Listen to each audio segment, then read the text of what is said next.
Hey everybody, welcome to Rage and Love, where we passionately debate, explore, and review topics about science, history, religion, and current events. In recent years, we've seen an alarming rise in Christian nationalism, a movement that seeks to intertwine religious ideologies with government policy, destroying the very foundation of church and state separation. So today we are going to be discussing that topic with Joseph. How's it going? Hey, doing good as always. Good to be here. All right. So, you know, from things like book bans and attacks on reproductive rights to efforts to interject all of this religious doctrine into public education, the line between personal faith and public government is becoming increasingly blurred. So, there is one thing that we can put into all of this and is secular humanism. Secular humanism is about reason, compassion, evidence based decision making, building communities that embrace diversity and kind of, uphold all of these individual freedoms that we all want. But in today's political climate, secular voices are often, you know, dismissed and outright attacked. And speaking of secular voices, today we have secular Rarity joining us. Hey, I'm muted. That always Yeah, yeah, yeah, happens. yeah. Welcome, welcome. What's Better up? muted than yeah. How Yeah, you I been? was I was just a string of cuss words was coming out of my mouth right before I got on. So, it's a good thing I was Oh muted. yeah. Oh yeah, yeah, yeah. I think we all feel that way. We would like right before the show, we were all throwing out these fuck. I mean, what else can you say, right? What Yeah. else can you say about today's situation? Yeah. Rough times for sure. Rough time. Not the best timeline we could be in. It could be better. I can think of one or two things to make it better. We do have the Doritos Locos Tacos, so you Oh know. hey, hey, hey. Yeah. Wow, I didn't know those are back. Are those back? Oh Oh, yeah. okay. Still, yeah, definitely. Yeah, still around. Big, Then, big then deals. Squishmallows, those are cool. Those are things. People like them. Those Yeah, pop yeah. figurines, we have those in this true. timeline. So it could be Wow. worse. There could be, you know. Again, I could think of one or two other things to make it better, but I just. I I I I have something to make your day better. Oh, what's that? Oh, I brought you Thank a you. carrot thank as you, thank you. appreciation I for have, your for coming out here. I know thank you. Justin let you out of the box. Yes, he's He, he's very there, generous. He's very kind. we had a deal. He let you hang with us. I give you a carrot. Right. That's Okay. good. It cuts down on his feeding His costs. budget. Yeah, his Yeah, carrot it's budget. really Yeah, nice. yeah. Yeah, We're all about saving the government good. budget right now. So Well, and groceries are so much cheaper already. I think we've all been experiencing that. How just prices have just been radically dropping since the eggs new are like year. yeah. Right? Don't know what.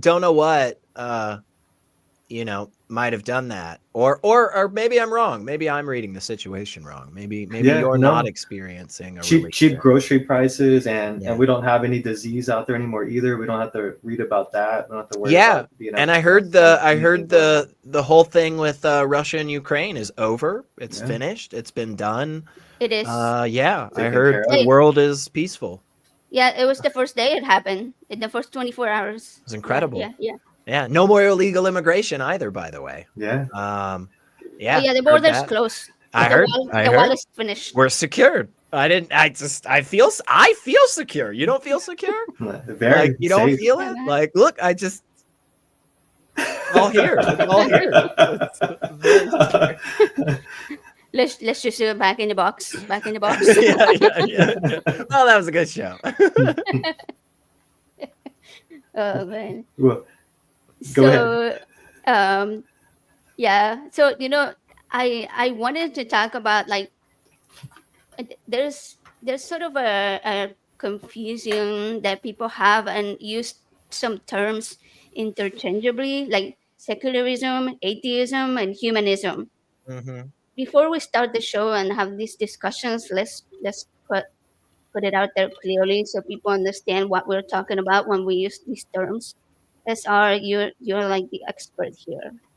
Oh wow, thanks. Science, Um, yeah, yeah, secularism, humanism, atheism. yeah. So all three of those have some overlap, right? Um, all three of them are, you know, philosophies, right? You could label them as that. You could label all three of them as worldviews. You Mhm. know, oftentimes you'll hear somebody that takes one of those labels and they'll take another label. You know, um, but each one of them is just a little bit different, and they're all a little bit different than secular humanism. Yeah, That even though it combines two of those things, it's still kind of in its own camp as well. So atheism, pretty simply, just the answer to the question, like, do you believe in a god? If the answer isn't yes, you're an atheist, right? That's the soft version. The harder version of atheism is there is no God. Like, you take a positive stance on that. Some people like to argue and debate about which one's correct. I think that's kind of yeah, not really worth it, in my opinion. But hey, in general, atheism is just about the question of, do you believe in a God? yeah, Humanism is, again, it's a philosophy, and it's about how you view other people and how you engage yeah, with other people, right? So it's not really answering a question so much in that sense. Like, um so I'll read what the American Humanist Association actually says. They say perfect. humanism is a philosophy of life that considers the welfare of humankind rather than the welfare of a supposed god or gods to be of paramount importance. So you can see already how, like, the atheism thing overlaps with that, because it technically would fall into an atheistic understanding, because it's not it's not positively saying there is a god, right? In the Mhm. philosophy. And then secularism is about the, again, a philosophy, but one that is oftentimes more political than anything, right? Yeah, So secularism is about the idea that there must be an equal playing field for everybody of whatever kind of faith, basically, even people of no faith, or we don't have any of it. It's basically a one side or the other. A lot of people think secularism means no religion or no religious expression, and that is absolutely not true. Secularism, it is totally in line with secularism to have a publicly sponsored, publicly funded religious ceremony of any kind, as long as there is also the publicly funded, publicly sponsored religious ceremonies of the other kinds, right? As long as you are giving equal weight to everybody, that is okay, right? So the idea that, secular means no religion is not true. It yeah, is giving equal weight, equal time to all religions, or saying, hey, nobody gets this space as their religious space. Under a secular understanding, private religious institutions are exclusionary, are completely allowed, 100%, absolutely fine. You can build your church and tell people that if you're not a Presbyterian, you can't come to our church. That is completely okay. yeah. So Private property. Yeah, all three of those have some overlap, right? You can see some kind of lines that, kind of hit together. Secular humanism, even though it takes two of those words and puts them together, it is its own thing. It is actually a codified ideology that, by even the individuals who created the first secular humanist manifesto, they themselves call it a religion. And I think it does fall under that in the political sense, not in the definition that I often use for religion, because it doesn't have any supernatural beliefs. But secular humanism is actually a codified doctrine, basically. And you can find that in the secular humanist manifestos. But so you can be a theist who is secular humanist. Yeah, 100%. Yeah, 100%. So some people would say that you can't, that those are fundamentally incompatible for various reasons. And I get what they're getting at, because the idea of secular, right, not giving any deference to a god. Well, how could somebody who believes in a god do that? But you can believe in Allah, for instance, right? And believe that the Quran is the true word of God, as, handed down by the archangel Gabriel to Muhammad. You can believe all of that and also be for laws that say nobody is allowed to push their religion in public schools. That's Right. a theist that is secular, right? That's a theist that is humanist, right? I would argue all of the best things that you find in religions are actually humanist values. And then the secular thing just makes it so that everybody can be protected under the law. So, but yeah. I think one problem that we face currently is that there are very few atheists or humanists in public office. Right. Yeah, for sure. Yeah, and people that so there's a lot of them that are humanists, again, just by their actions and their ideas, but they don't take the label for sure. They sure don't normalize it. They sure don't promote that. And they should. I think that is the correct thing. Our government is a secular and a humanist government. It is not a secular humanist government, because our government was founded well before the first secular humanist manifesto. So, but those concepts are very much supposedly important to the creation of this country. So, despite what some people want to say, we're not a Christian nation. Very interesting, because most believe we are. Yeah, no. If what people are saying when they say a Christian nation is that the majority, the largest group of people will claim to be Christian, in terms of just like average population or something, well then yeah, sure. I mean, but that's not, yeah, like who's disputing that? You know what I'm saying? Like, who in the flying fuck is arguing otherwise? I mean, maybe there's somebody out there, but I sure don't know them.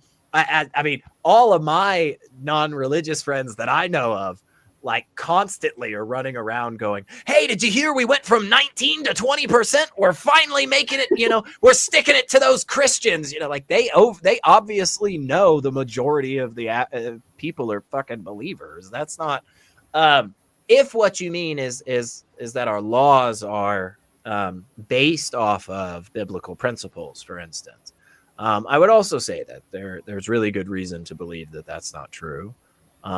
There's a lot of evidence to indicate that specifically the ideologies that the individuals in the Continental Congress were utilizing were not religious, right? We have a lot of their writings. It's a really well documented time. So like, we have all that. We don't need to guess or anything. If what they're saying is that our laws should be based on, biblical principles, well, I would just say that's un-American. That's just not what our country is founded on. So, but No, I agree for sure. I mean, we have never been a Christian nation, and like there is a First Amendment that gives us freedom of religion, and that is like Yes. that. And that is basically saying, hey, we are not gonna impose any one religion on anybody. So that is, yeah. So speaking of all of these let's get right into the main topic that we were going to discuss over here, and that is what you've been up to. Because Ah, you have some really great news for our listeners. yeah. And before you start, I'm gonna play a super cool little promo video that I made to like introduce what you're gonna talk about. So if we can get it on here. All right, here we go.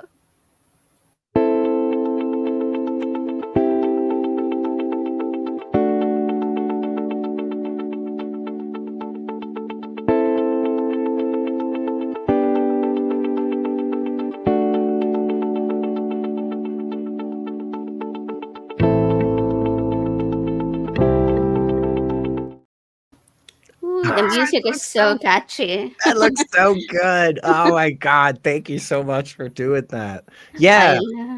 So I've been working with a couple of different people here in the Nashville area. Um, and we over the last year, we were really lucky. We got to go out to a bunch of different events. We got to see a bunch of non-religious people, meet a bunch of new people, but we kept noticing at every event that there was somebody there for the first time who was like, man, I've been in Nashville for 20 years. I didn't know anything about this, like, oh my God, I've been looking for stuff like this, and I'd never found anything. And every time we were at an event, we heard about another event that had just happened that we had just missed out on, and like, we're plugged in, man. Like, me and my buddies, we're at so many of these already.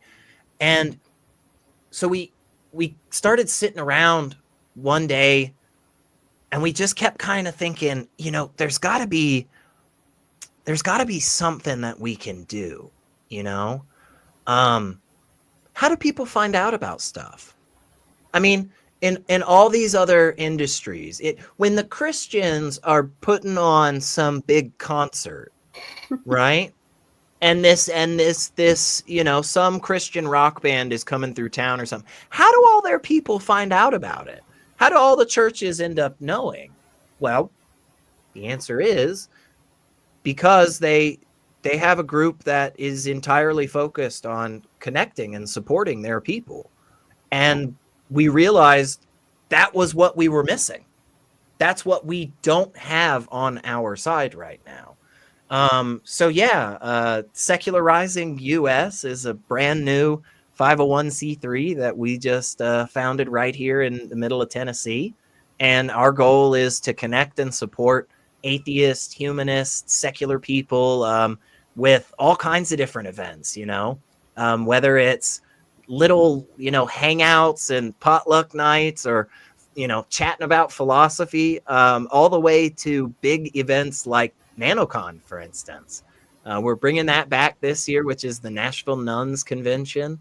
And we've already got a couple of different people, on board and ready to go. People like Seth Andrews and Candace Gorham.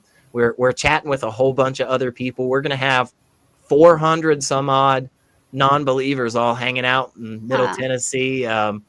Just being sinners and heathenists for a whole weekend. So we've got a lot of really cool stuff planned coming up for the year. We're putting on all kinds of events. And at the end of March, on March 31st, we're having a big mega stream where we're bringing on a whole bunch of people and just kind of hanging out and talking about building community and why we need it. So that's going to be great. That. Sounds awesome. Thank you. I'm very excited. I mean, like in the South, especially, so highly religious, like you need that type of community. How do you plan on trying to reach more people? Like, do you have a plan for, like, do you have people just working on that, like looking at different organizations and trying to bring them all together to bring them to events? Yeah. Great questions. So there's a couple of different avenues that we want to go down, one is just by being a megaphone for the people and the groups that are already in this area that are doing really amazing work. We've actually got, we were talking about the American Humanist Association.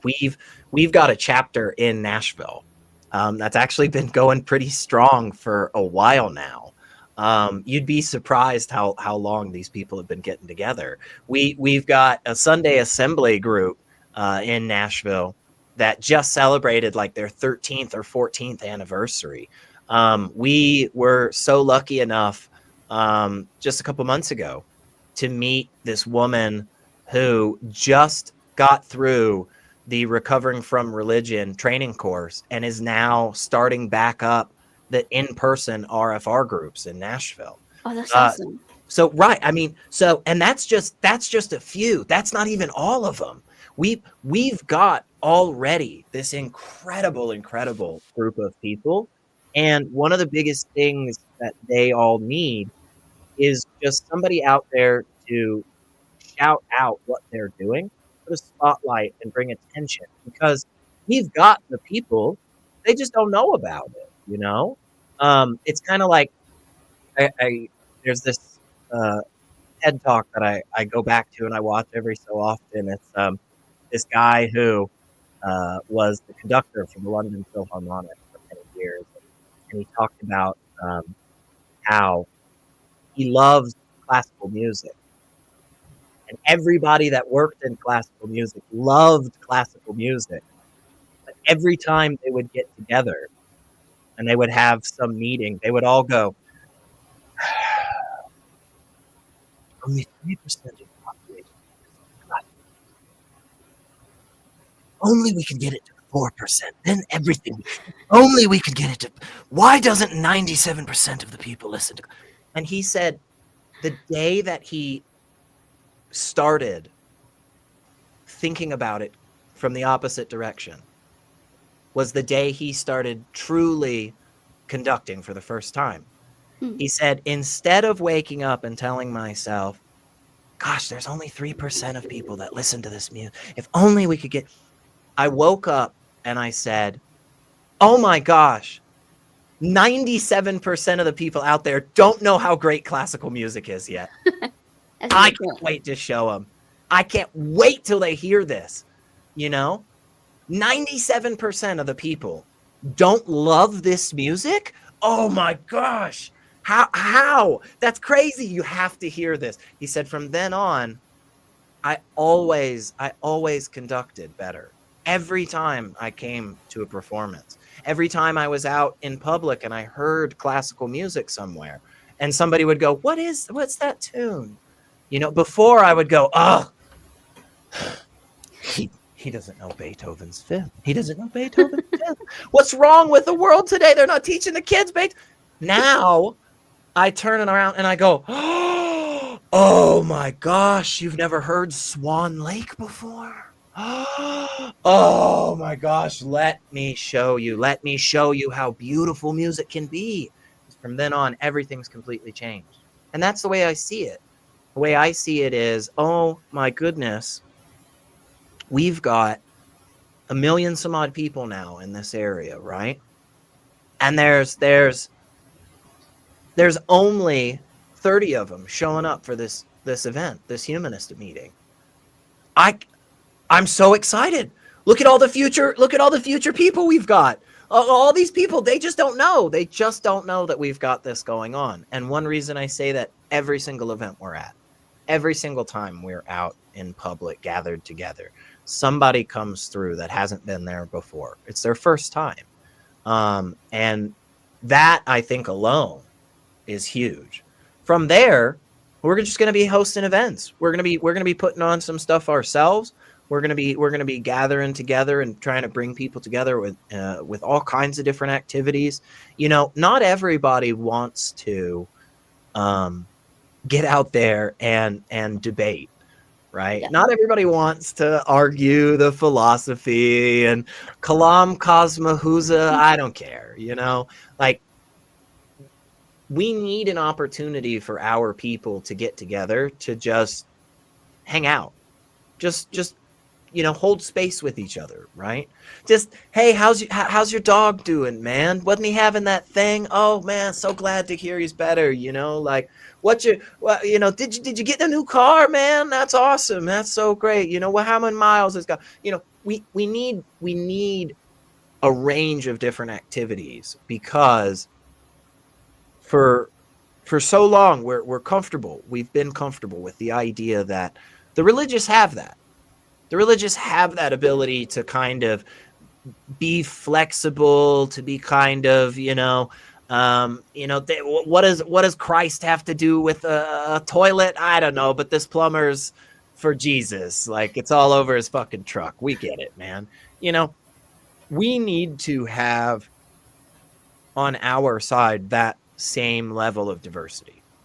And right now, unfortunately, one of the reasons we don't have that is because we don't have that interconnection between different groups. And I'm not saying this is anybody's fault, right? It's not like any groups are going out there and just actively trying to not, work together or anything. That's not what I'm saying. What I'm saying is that they are so focused on their mission, right? And doing the good work that they are doing. They have to be. That's the only way that they survive as an organization. Great. Now they need somebody to come along and support them, Plus, the fact that if you ask yourself right now, if you think about it, okay? If you're traveling through Middle Tennessee and you're an atheist, where do you go? What would you do? What would be your thing if you are a humanist celebrant and you are just excited to get out in the South and meet some of your people? Where would you do that? Yeah. I think that's anywhere. Yeah, that's an issue for sure. So I have a question for you. So the organization sounds awesome that you're doing, like the website and so forth that you guys are launching. Will someone be able to actually go there and like search out for events in their area? Like if I live in Houston, if I wanted to go there and check find things that are occurring in the Houston area, would I be able to find events and so forth posted on there? Yeah. So our initial focus is Tennessee, right? And then the surrounding states around us, just because that's where we're based and we got to start somewhere. And from there, we will maintain a database with the vision of across the country. Nice.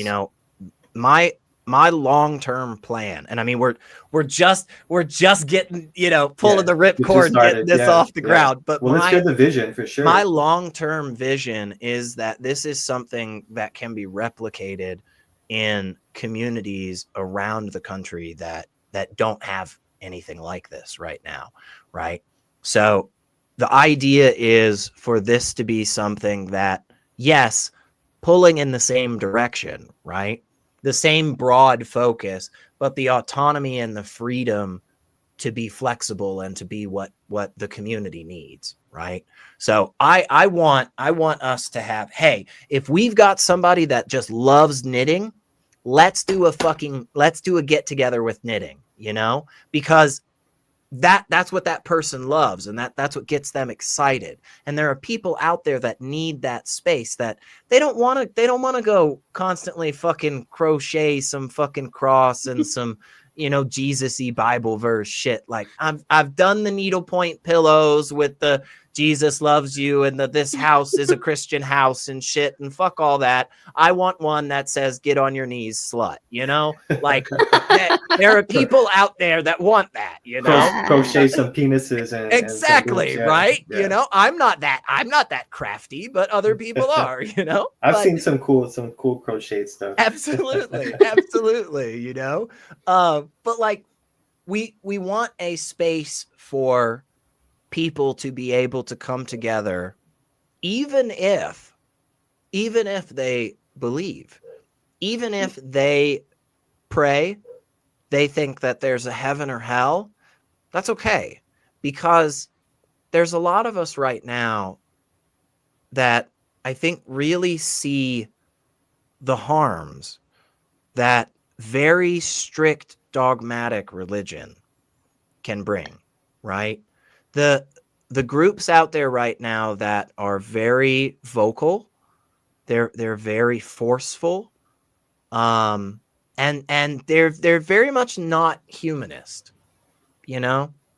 And I think that's the thing that is going to be the thing that really, really connects us in these next couple of years.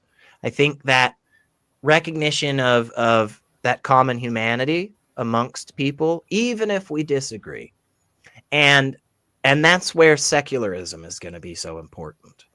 Yeah. Is that understanding that the only way that any of us are safe with our beliefs or lack thereof is a secular framework in politics. We absolutely have to make sure that we adhere to one of the most fundamental principles of our Constitution, man.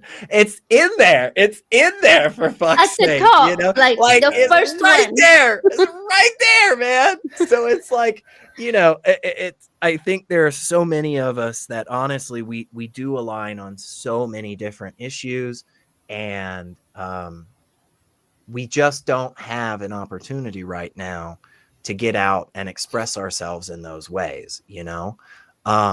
So again, part of the vision, part of the plan, we want to have the first dedicated space for non-religious people in Middle Tennessee. So we are looking to get a building and be able to host events there at our building and use that as a meeting place and a hub for people to meet and gather and find their people any day of the week. So that definitely is a hurdle. We definitely will need people showing some love and support, and just frankly just sending money. I mean that will help. That is one of the number one things that makes the other side super effective. They are well funded. Yeah, that So was a all your question rich I had. friends. Like, how can people You're help right. right now? Yeah. Yeah. Yeah, there is. So we will have a page up for the March 31st fundraiser. We'll be getting that up here shortly, probably at the beginning of March, just so, you know, we don't just have that up forever. Yeah. But we do already have, for instance, our Patreon, and we'll be getting some stuff up on that here in the Nice. next couple of days. Yeah, we've got all the socials. That's one of the biggest things you can do, guys. You know, I know you hear it 1,000 times from 1,000 different people, but I promise you, especially over the last couple of months, this is what I've been looking into, you know, building all of this stuff and trying to get it out there and how we can get traction. And you guys just engaging with it, even if it's the smallest thing ever, just liking it and moving on with your day. That is huge. That will help get it out to more people. Shoot a private message to a buddy of yours, bug your friends, bug your enemies, the people that you know won't respond to you and just hate your guts already. I mean, your relationship can't get any worse, right? Yeah, So Right. why not? Yeah. Exactly. Why not? Just spread the word. Help. Yeah. Yeah. Yeah. Help or not help, but it helps. Well, no, it sounds like a great thing you're setting up and that you are working on there. I wish y'all the best with it, and definitely it would be great to see it expand and get traction and be able to spread to other, you know, cities and states for people Thank to be able to have that same type of place to hang out for sure. Yeah, Because and- we definitely lack that. Yeah, and I think, you know, this is something that I've seen in a couple of different spaces. You know, I've been so lucky enough the last few years now. I've gotten to work in all kinds of different communities. I've gotten to see things, you know, from the side as a fan, from the side as, you know, a volunteer worker, as somebody, you know, on the shows. I mean, so I've been so lucky to have that view. And one of the things I kept hearing from everybody over and over and over was the idea of tangible community around us, right? So the online spaces are amazing. I'm not talking down the online spaces at all.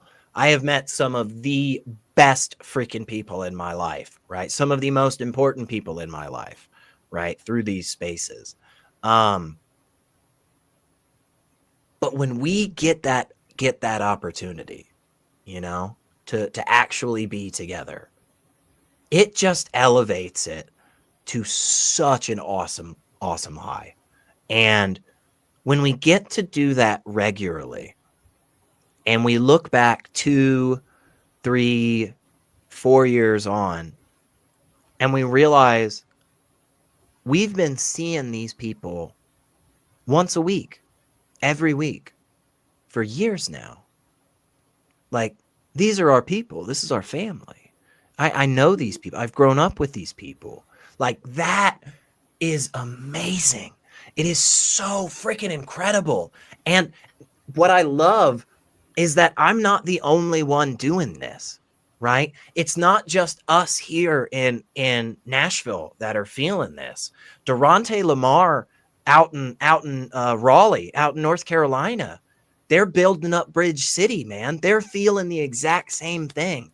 And I think in the next few years, we are really going to need this type of community. We are really going to need to bring our people together and give them a space, not just a space for commiseration, because absolutely there's going to be some of that. I think there's going to be a good few of us over the next few years that are pretty bummed out, just a consistent level of bummer happening, right? I understand that.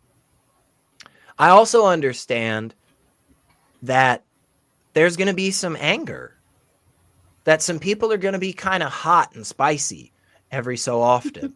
And they're going to want an opportunity to direct that, right, into an avenue. And there's going to be others that want to evaluate the situation and they want to learn from it, and they want to try to implement strategies for the future, right? And there's going to be those that want to just wake up and say, you know what? How can I make my neighborhood just a little bit better today? You know, I saw all that shit in Jerry's lawn. Let me just go see if I can pick it up for him real quick. You know, that diversity of opportunities is, again, something that the religious side has, something that the right has, something that unfortunately our communities, for a lot of different reasons, have not had for a long time, right? The atheists, the skeptics, LGBTQ, like, yeah, I mean, if anybody's confused as to why, you know, like, women of color haven't had a lot of spaces and opportunities, just chat with me, shoot me a message. I'll explain it. Can't believe you need that explain. But yeah, like, our communities have been on the back foot for a while, unfortunately. Yeah. And we have to start putting structure in place that's going to have long-term lasting effect. So that's our goal, you know. We want there to be a network of groups that are working in different communities across this country, that are responding together, are able to mobilize when necessary and get the message out to our people and make an impact. Because what we are seeing right now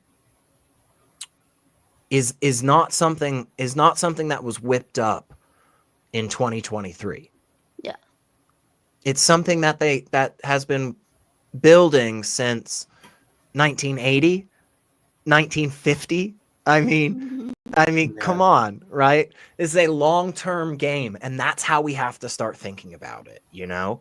So, first step is getting the organization and getting it going and getting some awareness and funding. And like I said, we want to provide the first dedicated space for non-religious people.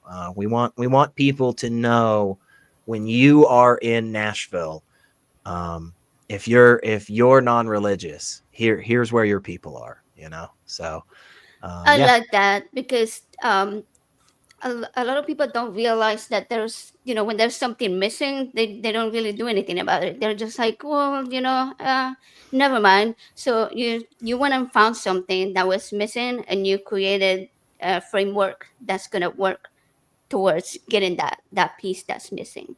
And one thing that I really, really appreciate is that you're giving a space, also that welcoming space to people who may be, questioning their faith Mhm. or not quite ready to leave it behind. Yeah. And it's not like a group that's just like, oh no, atheist only. Like, Right. yeah. Right. So I love that. I love that. We definitely need more of that everywhere Uh, because like I said earlier, like church religious communities already have that thing where they're like, if you're a Pentecostal, then this is where you go. If you're mhm, a evangelist, that's where you go. Like, mhm, like have it, they're kind of like separated, but they're all kind of part of the Christian faith. And I think atheism doesn't really have that mhm, yet. mhm. So a And we're communal space where everybody's welcome, we need more of that. yeah, I totally agree. And we're just not big enough yet, right? And that's part of the problem. If we were 50% of the population, that'd be a different story. Yeah. If the nuns, NONES, if we were 45, 70%, oh my God, we could make all kinds of things happen. You know who is, though, in that 70% ish? Secular people. I mean, honestly, when we look at the data, when we go through and we ask detailed questions, right? And we put aside the clickbait, right? We get past the you've got to watch now because you might die. Like, get past that, okay? Let me ask you some real questions, right? Let's abortion, legal, illegal. Let's put that aside for a second. Let me ask you this. A 12-year-old is assaulted and she's pregnant. Do we force her to keep that? The overwhelming majority of Americans say no. No, we don't. Absolutely not. That child receives health care. 100%. The overwhelming majority. It's not a 50%. It's like 75, 80 plus. That, okay, that is actually a lot more the case than people realize for a lot of these discussions. Yeah. For a lot of these discussions, the idea that trans women are just predators actively trying to assault little kids, the overwhelming majority of people in this country disagree with that. It is the case. And what we need to realize is that we might have a disagreement on, your magical crackers or whether or not, this shroud is actually important. I think it's just a piece of dirty cloth, but whatever. We might have a disagreement on that stuff, but the stuff that we do agree on is the stuff that is under attack, and the stuff that we need to stand together on is this stuff that we totally agree on. We absolutely do. And the only reason that lately it's felt otherwise is because we've been focusing on the clickbait, because we've been yelling about these other things that truly are distractions. Like, people in this country believe that the way that the vast majority of individuals receive and interact with healthcare providers is messed up. That's true. That's not a partisan issue. That's not a class thing. It's not a race thing. It just isn't. Like, the way that we do healthcare in this country is objectively weird. We're the only ones that do it. We're the only ones that act like this in the entire fucking world. And people are tired of it. That is a secular issue. That is a humanist issue. That is stuff that we need to come together on. That's stuff that we need to align on. I hear so many of my non-religious friends, right, that are constantly talking about these things. Well, let's do something. Let's make something happen, you guys. And I think one of the best ways that we can do that is by providing an opportunity for us to be able to gather with people that do actually have a diversity of opinions, do actually have a diversity of backgrounds, right? And to bring those people in and to be able to look at those people and say, we're not 100% aligned, but this is so important that all that other stuff can wait. All that other stuff can wait, man. Because it keeps conversations open. Yeah, I So agree with people, yeah. I agree with what you were saying. Though, when you look at the people that voted for our 47th president, that shall be remain nameless, um, you I see a lot of anger towards them. All right, and I think it's not always warranted because I think a lot of people voted with one thing in mind, and they don't feel the way that things have been panning out, like all of these executive orders that we've seen against transgender people, against abortion, women's rights, etc., immigration. Like they don't feel so strongly about those things the way that the conservatives do, but they felt like their finances and gas prices and grocery prices were the main thing that affected them, and they voted with that in mind. Mm-hmm. So Yeah. I think that those are the kinds of people that you can bring on board and be like, 100%. hey, reach out, and yeah, Yeah. Yeah. that's where we meet in the middle, and hopefully they don't make that mistake, a second time. Right. And we have to remember, I know it is tough. I know it is tough for all of us, especially those of us that are, just constantly in these spaces. We go from one debate show to another to, I mean, like, guys, I get it, okay? But look, years ago, the vast, vast majority of us did not hold even half of the opinions that we hold today, right? So many of us have changed to a large degree. There's Yeah. so many people that you can go listen to their story and they will tell you about how tough it was for them to deconstruct and change their mind when it came to their religious belief. And then they tell you how much more difficult it was for them to have to do that same process politically, right? Ideologically on a larger, grander scale, right? So I understand the frustration. I absolutely do. I understand the sadness 100%. I totally get why people are feeling that right now. And I think it's 100% valid, but yeah, Rogue. I mean, sometimes people get duped, man. Sometimes like we were sold a bill of goods, man. And that is not what got sent. That sometimes sometimes we fuck up. Sometimes we genuinely think we did the right thing. We think, oh my gosh, this must be correct. Let me just push that button. Oop, bricked it.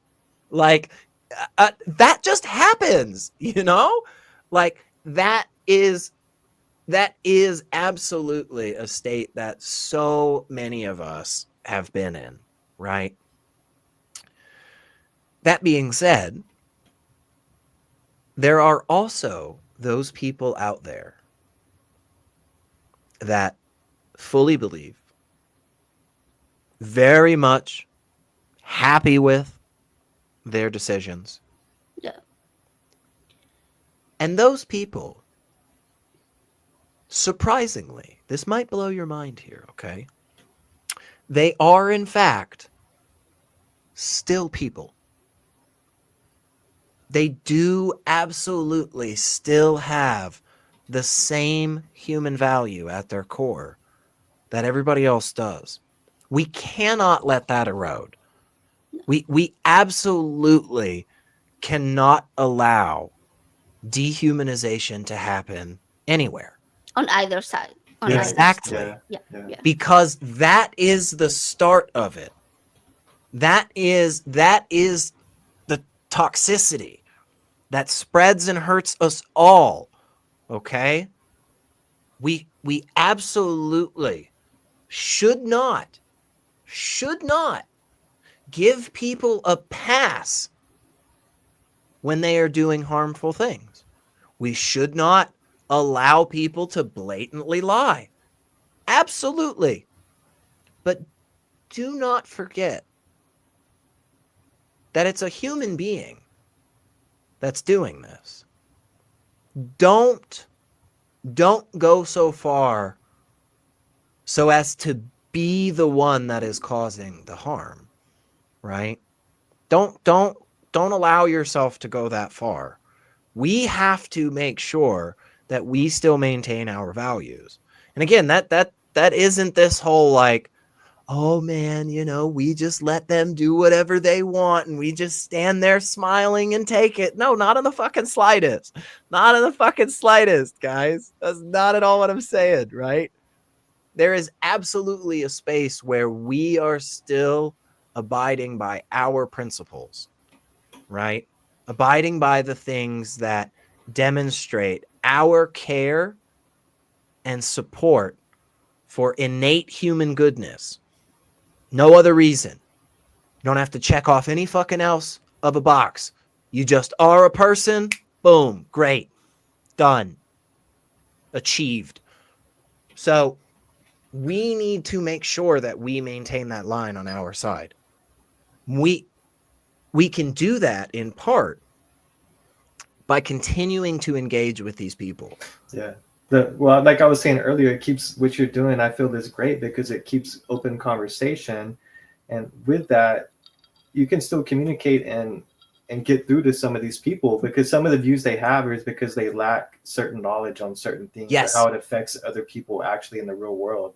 But Yes. if you bring that to them and have them understand it, then you have the chance to change their views. But if you come onto them aggressively, like you're saying, and want to fight, they're gonna react the same way. But if you come across and have an open conversation,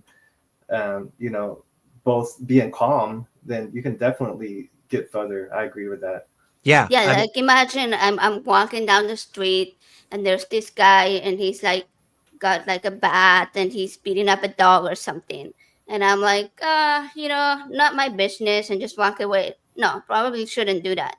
Do I go and beat him up? Eh, as much as I want to, I probably shouldn't do that. Do I go and just take away the dog and put it into safety and that's it? Also no. Like, you Right. go and talk to the person, find out why you're beating up the dog, like what do you think is happening to the dog, like have a conversation, like what you know I would say the person is more likely to realize that what they're doing is harmful if you talk to them, like Joseph just said, like level out, like don't be confrontational, be calm, collected.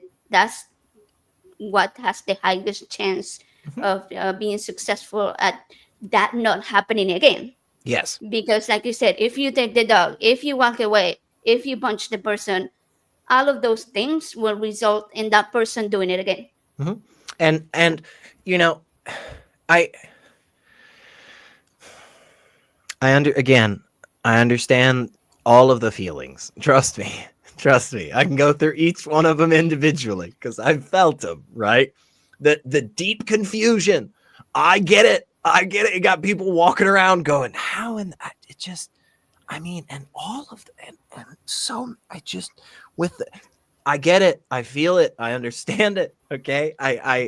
the anger, the sadness. I totally understand you guys.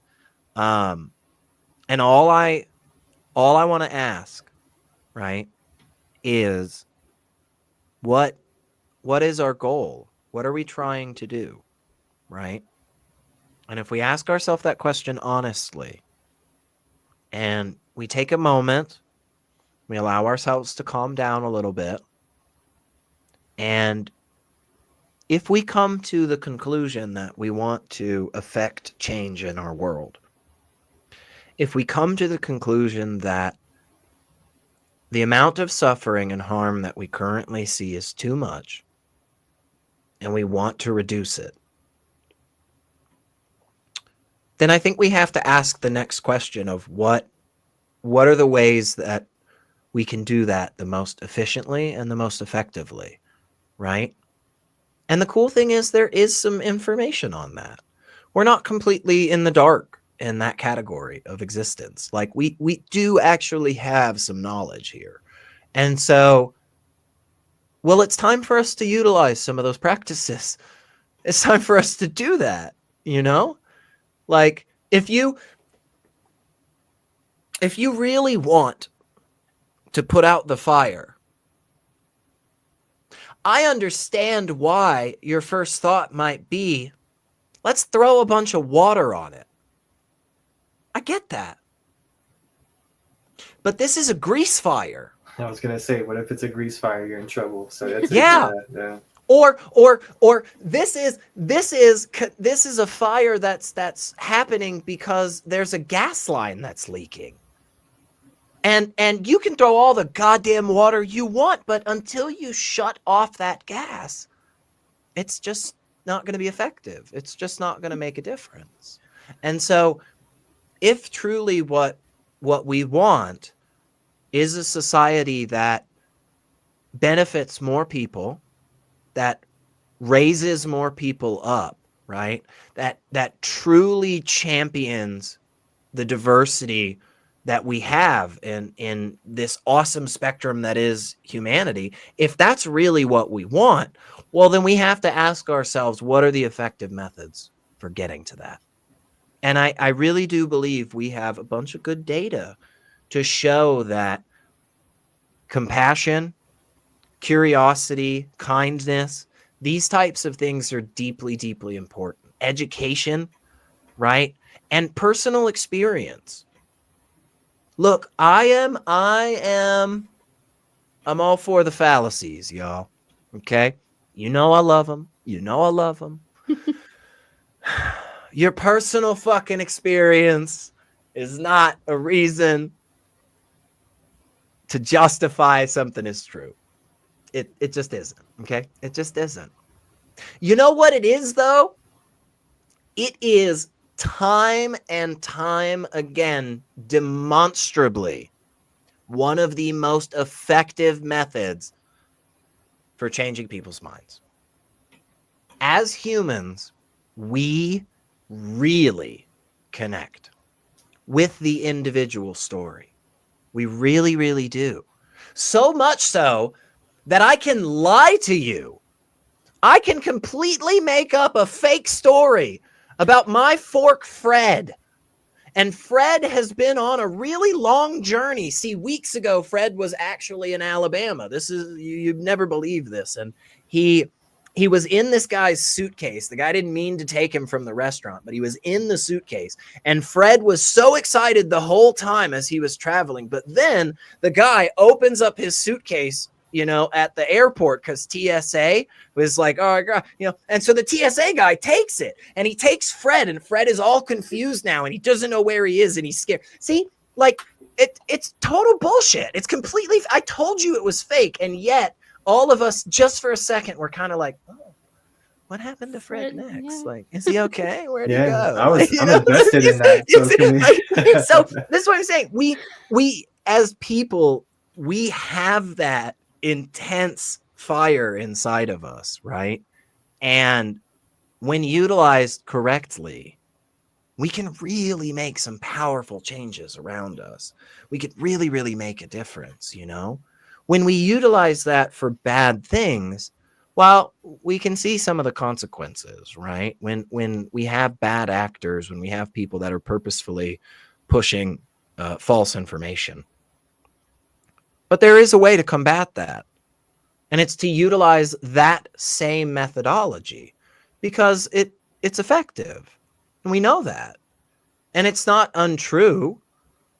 Again, your personal story doesn't make the truth true, but it can highlight to people the importance of giving a shit. And that is incredibly powerful. That is incredibly powerful, right? And just getting people to take 5 seconds to just go, I've never really thought about that before. That can make all the difference. Yeah. That's it right there. That can be everything. So how do we do that is a huge question, you know? And I think in part one of the answers is by providing that space for people where they really do have that opportunity. And we recognize that people are all at different levels in their journey, right? People are at all different places. And there are some of us that we need an opportunity to get together and just laugh about the stupid stories, man. Some donkey emissions and whatnot. And I mean, crazy shit, right? Just laugh and giggle and man, that's silly. And for some of us, we need that opportunity to grab a sign and to stand up on a podium and let some people know we're upset, you know, and everything in between. And that true diversity is something that is our strength, honestly. Our side is the one that really has that. We are the ones that really have that opportunity to, be that big tent. I mean, that is a concept that honestly has never made sense to me on the right, man. But yeah, before the show, we were talking about the protest that happened like last Wednesday around the U.S. capitals, and we were able to go to the one in Austin. And just like you just said, there's people with all kinds of signs, and if you pay attention, like each person has a sign with with a message that matters the most to them. Okay, like it could be immigration rights, LGBTQ rights, trans rights, women's rights. There were signs about fascism, fighting Elon Musk. My sign said silence is the enemy, like because I feel like we've gotta, we gotta speak out, to speak up.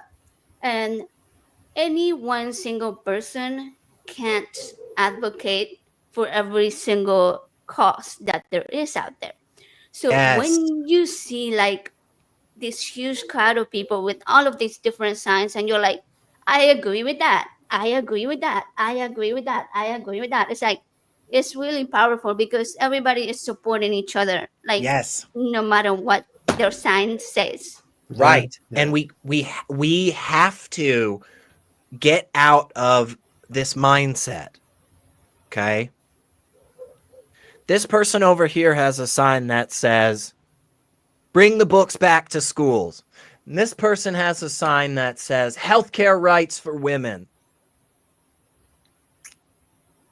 Now, my feeling, just off the rip, my feeling is that those two people are pretty aligned on stuff.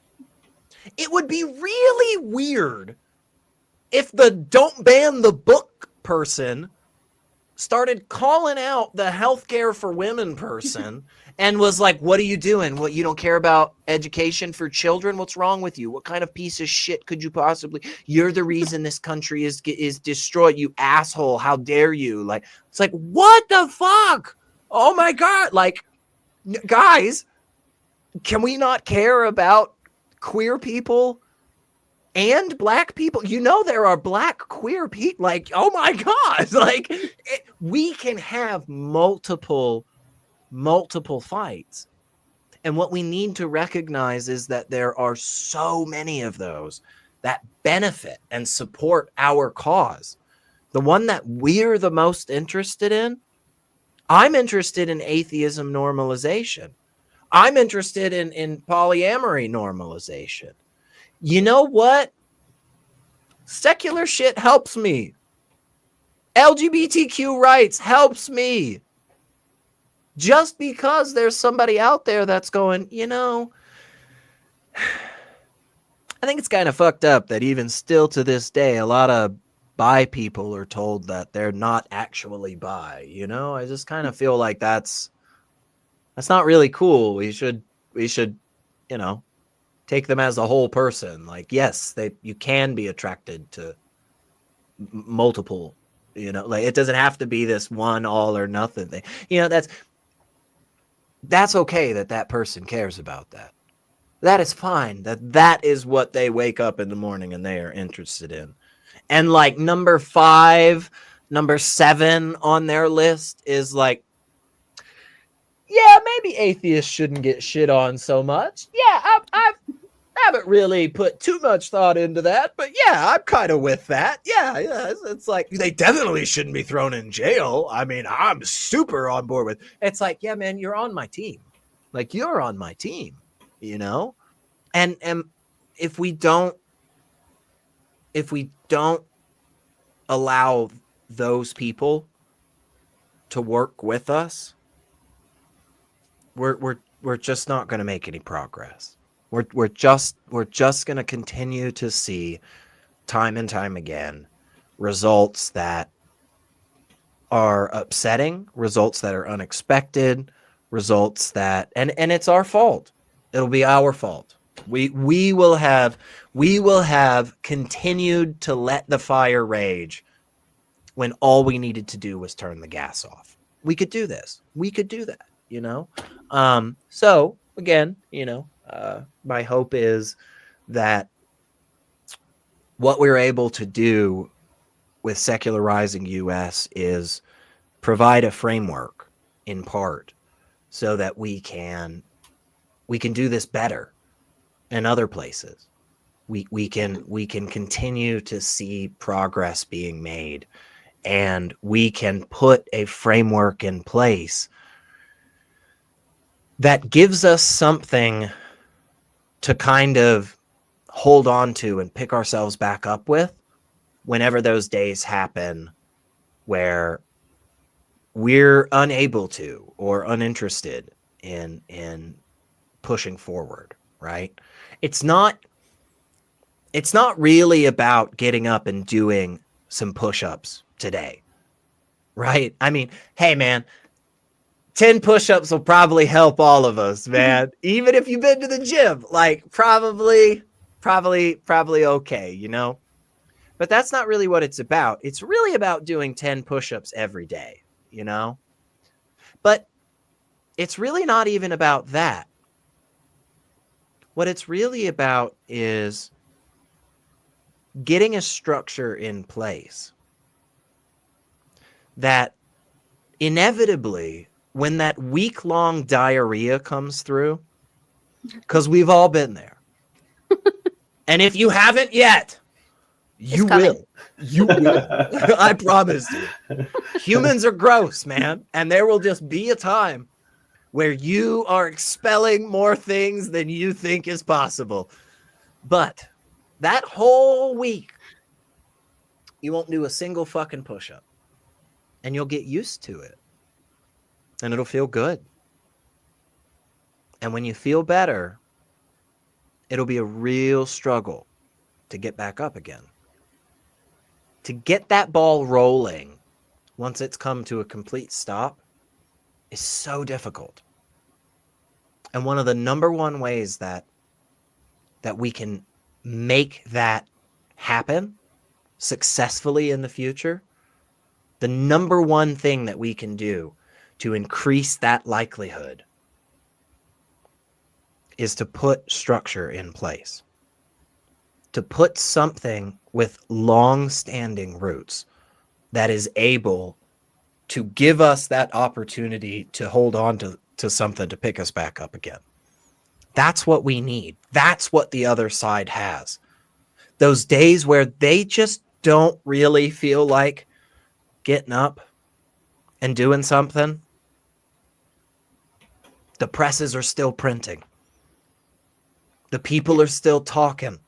The shows are still happening. Yeah. They're still organizing, baby.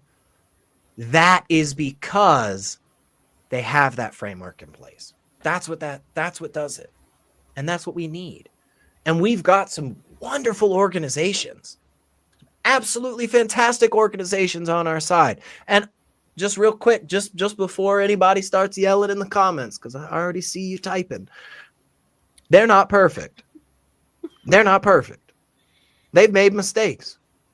Shit, some of them still making mistakes, man. I am not here to tell you that anybody has a clean slate fucking anywhere. I'm not. But I'm telling you that when we completely disengage, when we take our toys and we go home, we lose. We're the ones that aren't playing anymore. Because the game's still going on. Yeah.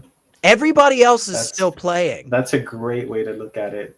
I've never even like thought of it that way, but yeah, that's completely true. You cannot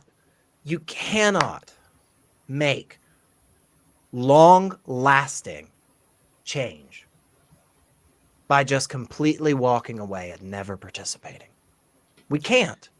Yeah, one of the big criticisms that the protests that just passed had was that the group was newly organized and they did not reach out to like the already established people that had big groups, like big bases of supporters that could have spread the word far and wide, and that already have the framework, that have already done the work, that have already done the research. That was one big mistake that they made. Speaking of that, I told you I was gonna tell you about the March for Science that I did. So this was the 45th, president when he got elected, and he was like on the like. I think now he's got like a focus on specific things. Back then, it was like environment, healthcare, like vaccines, all of these kinds of just all of it. yes, like science misinformation. So I love science, right? So I had quite a few friends that were science oriented, like doctors and stuff like that, researchers. So when I saw the March for Science national come up, I was like, hey, is there one in Houston? And I looked it up and there wasn't. And I was like, well, what am I waiting for? So I started like a small group and it grew. And then I got like some other people to help me with it. And we organized the whole thing. We had like, I think they say like 15,000 people came out. I'm going to show a quick video that I have of it. That's pretty amazing. Yeah, it was awesome. That's me over here, tiny. I look like I'm 20 years younger. It was only 8 years ago. My, how these last 8 years have aged us all, haven't they? Right?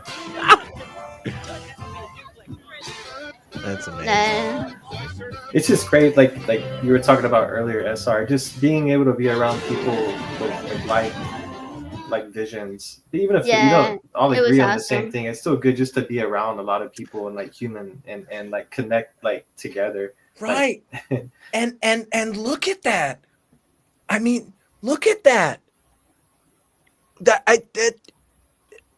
You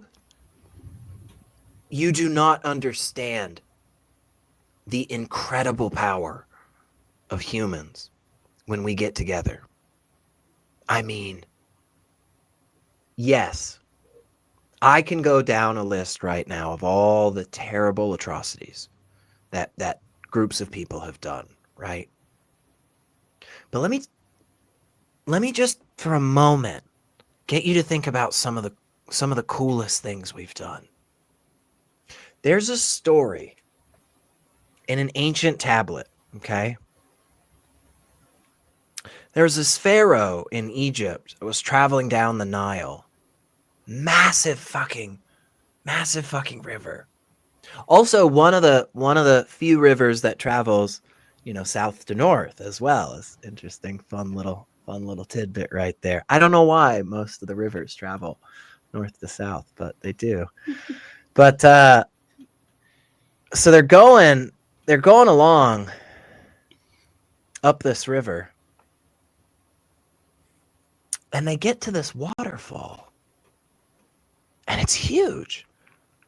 I mean, it's literally the size of a mountain. Now, I'll take a moment to just recognize that the people on this boat are slaves. Like they're all property of the pharaoh, okay? So they didn't have a choice in the matter, right? But this is all recorded in this tablet. And the pharaoh makes everybody get off the boat. And they pull it onto shore and they just carry it. And they carry this boat that is so absurdly large that it literally held 20,000 people. And they carry this fucking thing up the fucking mountain and they put it back in the goddamn river and they keep going. And they travel for another few weeks down the river and they start coming back, and what do you know it? They're back at this waterfall. And they get the fuck off the boat and they carry it back down the mountain again. When we come together as people with a goal in mind, we can do fucking anything. We can make absolutely anything happen, right? I don't care that there are some people out there that think space is fake. Don't care, right? By hand, we had people do the math equations that could make a controlled explosion to take a steel fucking box and send it to the moon with people on it. We did that. We've done that. That's incredible. We've created a network of satellites in space that can pinpoint a pizza fucking delivery in Romania so that a sex trafficker, an alleged sex trafficker, I'm so sorry, could finally be arrested and brought to justice. A supposed alleged sex trafficker. I would never want to besmirch anybody's. I've just heard people talk. We can do incredible things. Yeah. We can do amazing things. 15,000 people getting together. That's insane. It's crazy because I'm like the most antisocial person ever. Like I would have never like thought about speaking publicly like that. And I took the stage and I spoke in front of all these people, and it was like the best thing I ever did. So It's amazing. Yeah. It really The thing is. is, it can be used for good and bad though, because then you have people that use it to control. I mean, just like as we speak of the person that we don't want to talk about today, he uses it that same method for his power as well. So I mean, it's human nature of wanting to connect and wanting to be able to agree with the same belief or the same thing that person is saying.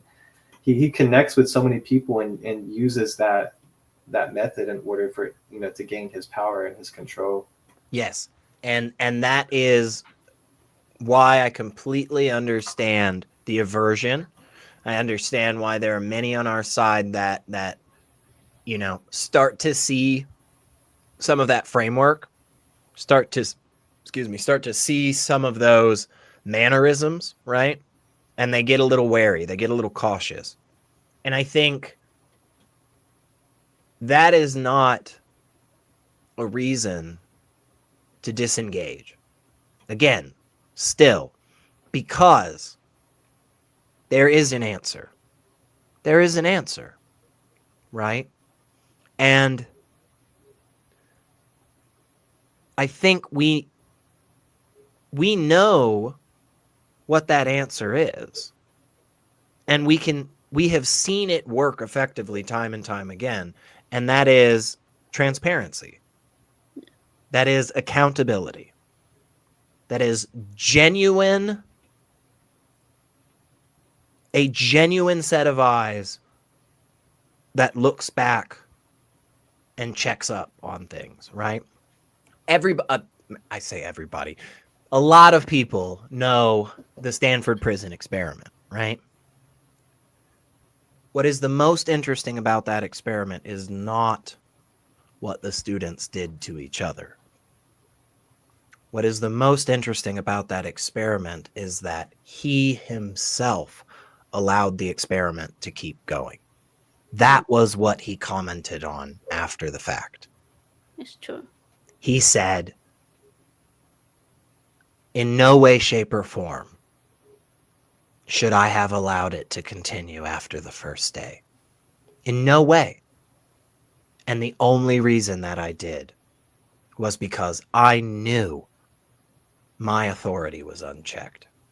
I knew there was nobody that could come behind me and look at it and tell me otherwise. That is a recipe for disaster time and time again. And yes, what those students did to each other was terrible. I mean, it showed how quickly human beings can devolve into some of these terrible behaviors. How quickly this method can be used for all this badness you were just talking about. Yeah. Right? There is a silver lining there, in my opinion, right? I see this not as, oh my gosh, only 3% of the population likes classical music. You know, if only we, that's not how I see this. Yeah. I see this as an awesome opportunity. Yeah. Because what that says to me is, if we don't like that, we put in accountability. We never allow anybody's authority to be unchecked. We never allow the closed, dark rooms where the deals can happen without somebody to be there. I mean, that is the answer. You know, we can absolutely put things into place to make the system better. It is not systems as a whole that are the problem, right? It is when we institute systems that are problematic. And there are methods that we can use to make these systems better, to make them more likely, not just to avoid the fuck-ups. I mean, that in and of itself is huge, right? Building a system that is purposefully designed to fuck up less, like already that's great, right? But what about the times when, unbeknownst to us, shit will hit the fan, right? We don't have the ability to stop the natural disasters. It seems there will always be earthquakes and hurricanes. That's just gonna be a thing. We can't ever get away from that, you know? But it does seem like we can get away from some of this other shit. Like me stealing from my neighbor. Right? Or me criminalizing somebody for who they love. That stuff seems like it's actually in our control. And the same thing is true for systems. We will not be able to adequately account for all potential future problems. We won't. But we can put things into place so that when a problem arises, it's handled appropriately. And that moving forward, that's a problem that we are constantly accounting for. There are ways to do that. Yeah. Yeah, I think right now we need to make sure that we don't allow this Christian nationalist ideal and all of these what do I even call them, infiltration. They're not even infiltration because they're being allowed to Yeah. to We've be opened the doors. Yeah. right. Like yeah, the door's wide open for all of them to come in. Um, what people need to understand is that whether you're an atheist or a theist, if you're especially a Christian and you are not opposing Christian nationalism, then maybe you need to think about whether you are a Christian nationalist yourself, right? Yeah, Like we are yeah, for sure. seeing it. Yeah, we are seeing it. With the recent what is it called, the faith the faith office, the White House faith office. That Oh yeah. I mean, that is just a blatant violation of the separation of church and state. Yeah. But how do we Because stand up to this without being too aggressive towards it? You know, to make people understand that we're just not for that. I mean, Yeah. you have to show them, I guess, you have to make them be able to see how selfish it is to believe that their religion is I think the top priority. I don't yeah. know. I think there's a multitude of factors. And we can't be afraid of utilizing multiple methods, right? We have to recognize that there are opportunities for us to talk to our neighbors, right? There are chances for us to speak to those around us, and get them to understand our story and our message, right? There are also things that are just blatant violations of the law as written. And we shouldn't be afraid to utilize those legal processes. If I am the victim in a car accident and the other individual drives away, I am absolutely well within my right for legal recourse. I am not in my right for vigilante justice. right. Undeniably, that has no place. That has no place. But I am absolutely well within my right to contact the authorities to say, look, I have this dash cam footage. I have this person's license plate. You know, I got a picture of this person. I'm going to press charges. I'm going to hold this person accountable. There are times to calmly walk to your neighbor and say, hey, man, let me tell you what's going on. So my wife, she works nights, stressful. It's real hard with your dog barking, man. And there are other times to say, this is a noise ordinance and we need to call the authorities. We have exhausted those options, right? So I think we need a multitude of factors. Again, I think we need to be comfortable with, my thing is going to be, I'll take the calls on the call-in shows and try to change people's minds. Your thing is going to be you're putting on the free classes at the community college. This guy's thing is he's gathering people at the capitals to be protest and stuff. We need it all, man. And maybe what's on your sign is not what's on my sign, but we still on the same team, and I'm not gonna hold you back. I'm gonna let you cook, man. You do your thing over there. You teach the kids. I'm gonna go over here, and I'm gonna yell at the adults. You know. Yes, like we talked about earlier, one single person can't do all the things. Like you gotta, Absolutely. yeah. So everybody can pitch in, and Mm-hmm. And we ultimately the goal is going to be the same. and we need it. We need that diversity because again, that's what they have on the other side, right? Look, I think it is silly. I think it's silly, you guys. I don't know what a local grocery store has to do with Jesus. I don't know why that's a thing. But it is. But it is for them. And they go, I love God. I love the Bible. I love vegetables. Whatever. That's great. I'm glad. They're so good for them. VeggieTales was a super successful franchise. Like, I grew up with VeggieTales. There are still some of those songs I will wake up and we'll just start singing. I can't help it. You know, they're catchy. This is what helps to keep that ideology around. This is what helps to keep it sticky. Because it's this idea that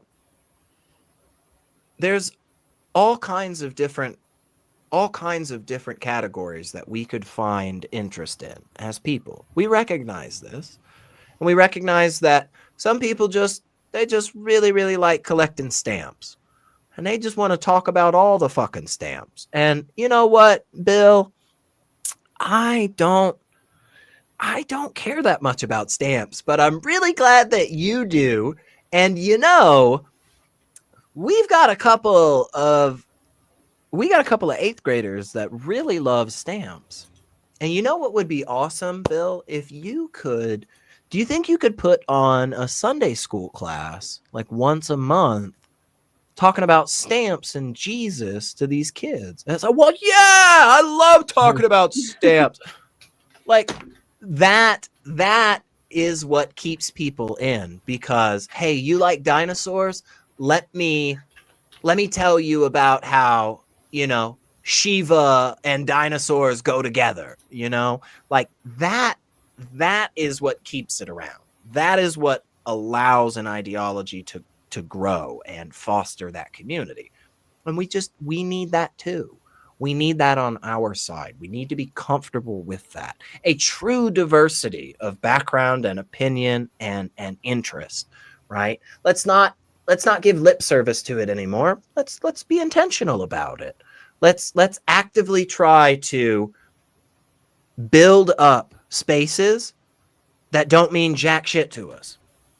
Like, I don't speak French, but I'd love it if there was a French group of atheists in Nashville getting together, just because there's that many people. Yeah, you would support that. Yeah, absolutely. Even though it's not, even though you don't know French. Yeah. Right. Wouldn't mean shit to me. Yeah. Wouldn't do anything for me. Well, Never that's the would. thing. We have to start caring about things that don't actually, you know, interact with. They're not at the top of your list. Yeah, it's not. Yes. Yeah. Exactly. Because they're still pulling in the same direction as we are. They really are. For like the past election, I think it was around like 40% of the population actually didn't vote, or actually don't actually cast a ballot. And that's voting eligible, by the way. Correct. That's not individuals that are too young. That's not individuals that are, have some restriction that makes it so that they can't. I mean, that is like, why are these people not voting? They feel left out. You know, if we can connect with them and make them feel like we're all together. You know, make everybody feel like, you know, we do. We have too many single voter topic people, you know, that only vote on one item basically. Yep.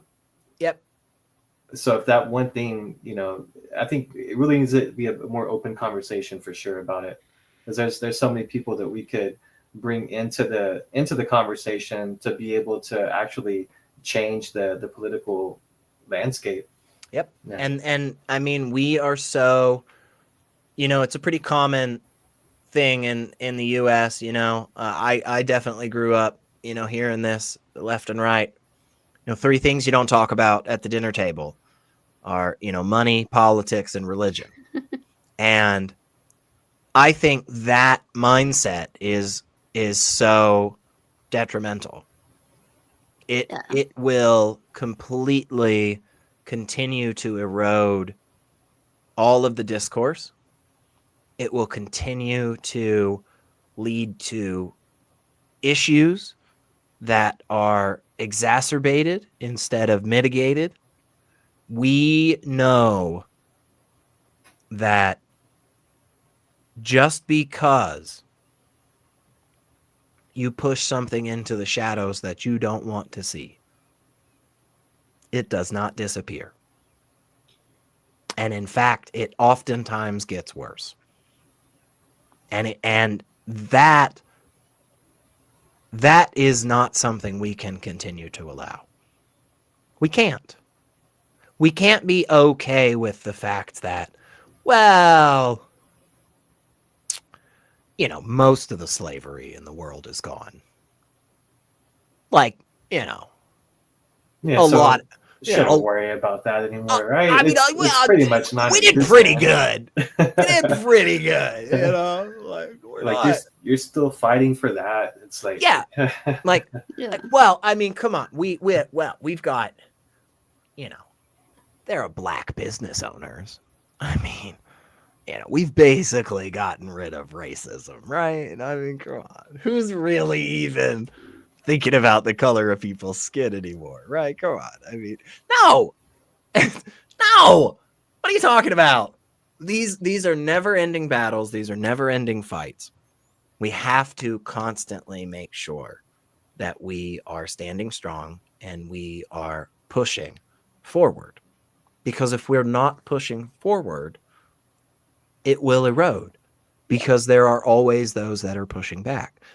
When we wake up, look, the day that it fucking happens, y'all, I'm with it. I'm excited. I'm here for it. I'm going to be on board. The day that it happens, that everybody wakes up and is a fucking humanist and wants to promote well-being across the world and everybody agrees on that shit, I'm all for it. I love it. I'm excited for it. I'm going to put $10 on the fact that it doesn't happen in my lifetime. Yeah. I'm True. just not confident. yeah. So you want to fight me on that? Fight me on that. But in the meantime, let's try to make the world a little bit better today than it was yesterday. You know, Yeah. it's going to take work. It's going to take effort. It's going to take us getting involved in various ways. The good news is you don't have to do it the same way that everybody else does.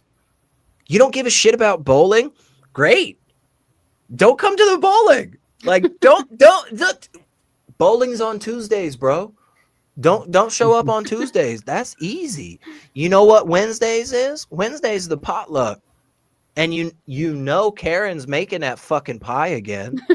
And that is some good shit. So show up on Wednesdays. Like, you don't want to be at the protest.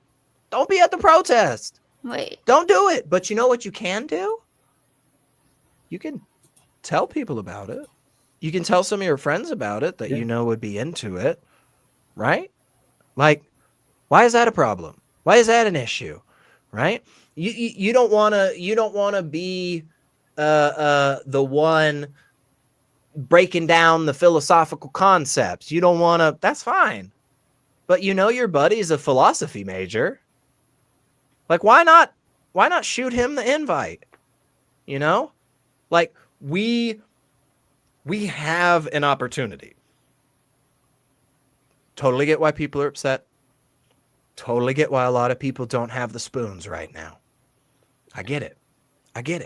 I'm not telling you what you're feeling is wrong. I'm not telling you that you got to get the fuck up and start jumping up and down with me. That is not what I'm saying. What I'm saying is that in the meantime, we're going to try and hold that space a little. We're going to try to provide that opportunity for people that do have that energy right now and do need those spaces. And whenever you're ready, come back, join us. Get in with us. Help us out, because I guarantee you've got something that we need. If you know how to do graphic design, I bet you we need you. If you have 20 plus years of experience in armed security, how much you want to bet we need you right now? You're a mechanic? You're good with your fucking hands? I got 5 people off the top of my head right now I know need you, man. So we need people. Yep. We need our people. Everybody brings something to the table. Absolutely. Absolutely, man. And the more the more connected that we are, the more that we stay in touch with each other, the better we're going to do, the better of a chance that we're going to have as the years go on. It's not something that's going to be, I'd love it, man. We end this fucking stream and the three of us kick back and we go, all right, well, that's fixed, That'd be great. That'd be so good, It's not going to happen No. that. We're going to have to put in some work, y'all. And that's okay. That's all right. Because the only reason that we are here today is because of that work.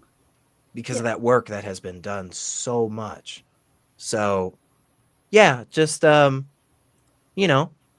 with us. And, we need cashiers and gamers. Come on. You already picked, Rogue. It's too late. You're on board. I've voluntold you. No, we do. Yeah.